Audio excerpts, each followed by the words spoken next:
Hi, I'm Stefan from Psychopath Kelowna, and today we're going to review how to install a bicycle on a trainer. Few accessories you should consider when you're buying a trainer. We're going to review that here. So the trainer itself, so you're going to have different options out there. We choose one here for demonstration.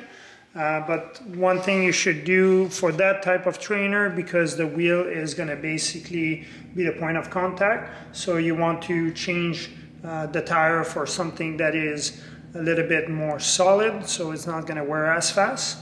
Another thing is one of those sweat pads. So those are going to be nice because you're going to probably work hard and it sometimes drip a little bit on the bike, so that's going to catch most of it, and you can put also your phone. And this is something that usually comes with the trainer, but in case you go with a used one, you're gonna need this piece here for a quick release.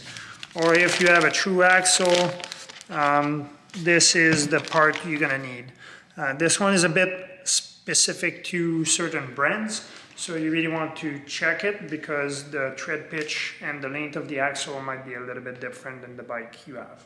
So this is the trainer axle for a direct, like a wheel-on type of trainer. So what we want is another hand to basically clamp on the trainer. So if we look at this bike here, most of the bike, they don't have anything to grab on. So this one would basically go here, and it's going to expand the axle, and the axle basically will clamp on the trainer here. So there's a few adjustments here. This one is going to be the one that clamps your wheel on. So you always make it loose first. You can loosen off this end as much as you want. What they do is it helps adapt to every single axle you're going to get out there. So you might have to back the knob all the way. This is a secure ring here. So this one I already tried. This is pretty much a good setup, but pretty simple. There's two notches on the trainer usually. So that is for your quick release lever to basically stick out. So this is gonna be my big hand here. So I'm gonna match it right here. So we just go and try to not get the cable for the derailleur to be in the way. And now you see it's in. I just have to secure it with this knob, and that's it. So if I had to make the adjustment, so I always want to see if the bike is stable, and the bike is really stable at this point, but I can always make this a little bit tighter, and I just have to back this knob here to make sure that the trainer is secure.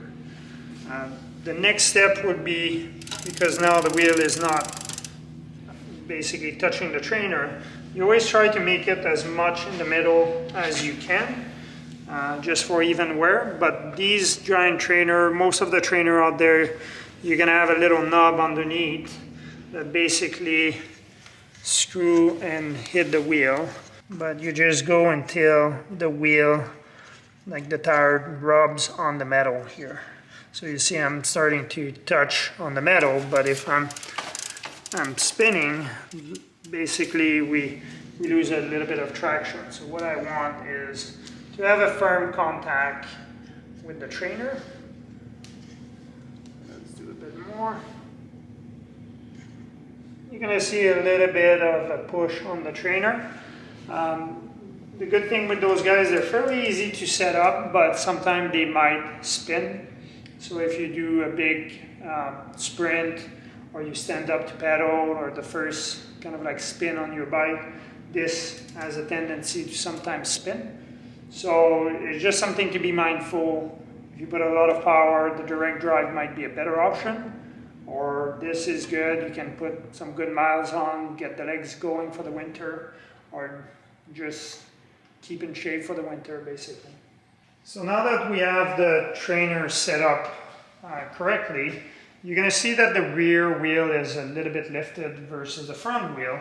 So this is another accessory that I forgot to mention earlier, but it's a chopping block. So this one is a bit special because you have tire size 700, you get 26, you get 24, so you can do like different type of bike.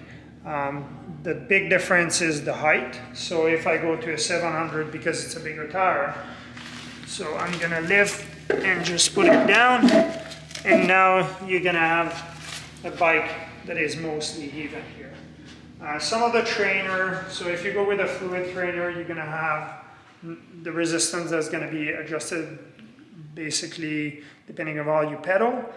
This one is a magnetic, and this one has a little knob here, so you can actually change the resistance. So this is nice because you can actually control the resistance, but if you plan to put the bike on, remove it, sometimes it's kind of nice to zap strap it to the frame, so you can just install it here and put some zap straps and make sure it's not in the way of your pedals or anything. So thanks for watching, guys. If you have any question, don't be shy, stop by the store.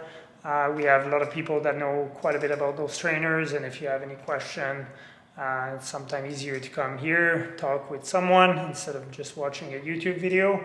Or if you have any struggle with your trainer, pretty competent on it, so don't be shy and come see us.